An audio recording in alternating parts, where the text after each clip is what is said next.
Hello, dear South Brunswick parents, students, staff, administrators. My name is Susie Ismail, and I am with the nonprofit organization Cornerstone. For those of you who are celebrating Ramadan, I want to wish you a very, very happy Ramadan.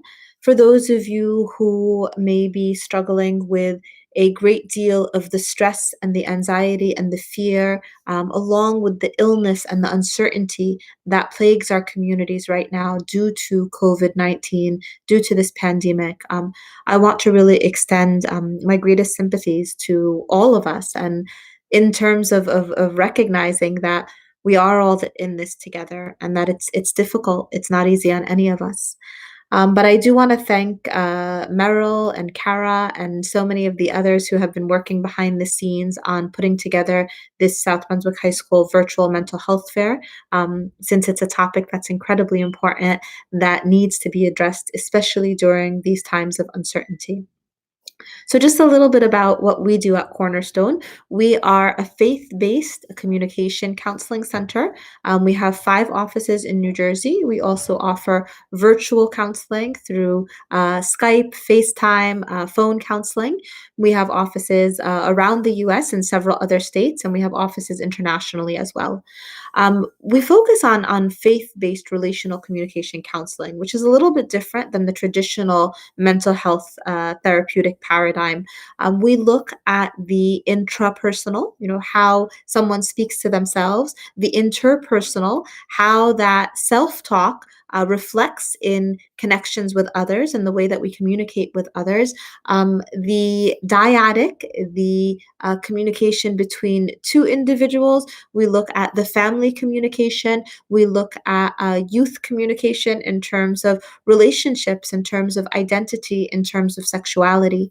And so we try to work with families, with youth, with anyone who is struggling through issues of identity, of relationships, of difficulty in terms of spirituality or faith to help resolve those difficulties by understanding relationships better, the relationship between self and spirituality, the relationship between self and self image and self view, the relationship between self and family, between self and friends, between self and society, between self and social media. And we address whatever difficulty someone's going through from those angles. So, the topic that I wanted to speak to you today about is a strategy that we often use in our approach of integrating a faith based perspective along with working on whatever self talk or self communication may be occurring that's detrimental and getting individuals to get to a better place in dealing with that self talk. I know, again, for many of us, the anxiety at this point in time is overwhelming. For our children, not being in school, not having access to the day to day life. For us as parents, struggling with finances, the uncertainty of it all, maybe struggling within our home in a marital situation, which is tenacious at best and very volatile, at worst. That all these things can be very difficult and can add layers of stress. So one exercise that we recommend to our clients, it's called a grounding exercise. And you may have heard from some of the other mental health therapists ideas of mindfulness exercises and grounding techniques.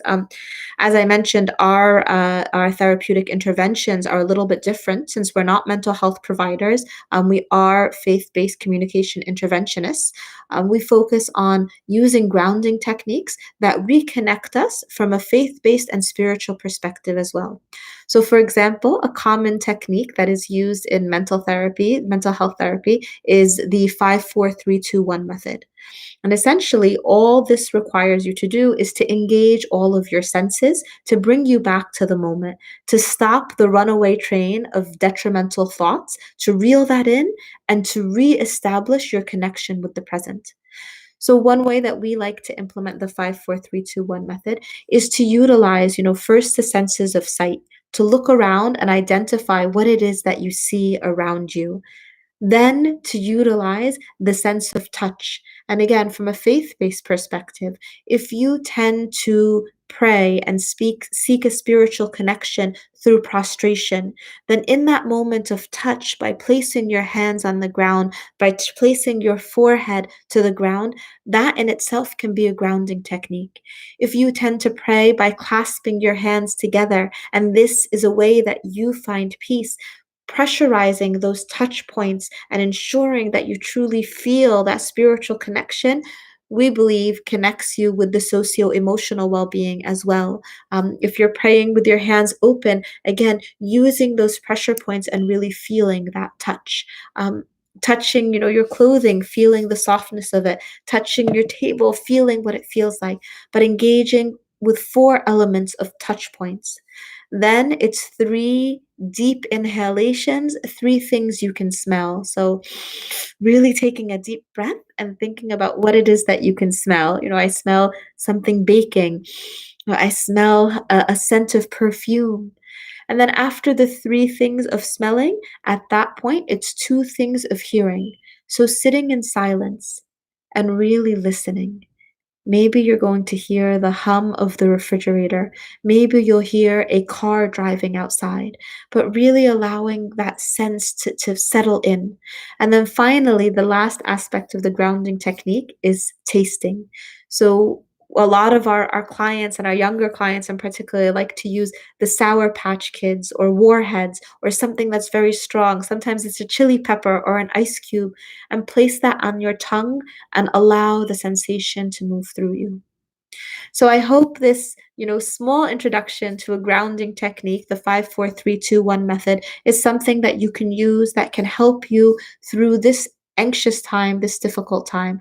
I do hope that if you're interested in learning more about Cornerstone, you'll visit our website at www.cornercounseling.com. Again, my name is Susie Ismail, and I do hope that I can be of service to you sometime down the road or anytime you might need to reach out. I hope you have a wonderful rest of the day. And I truly thank again South Brunswick High School for putting this program together.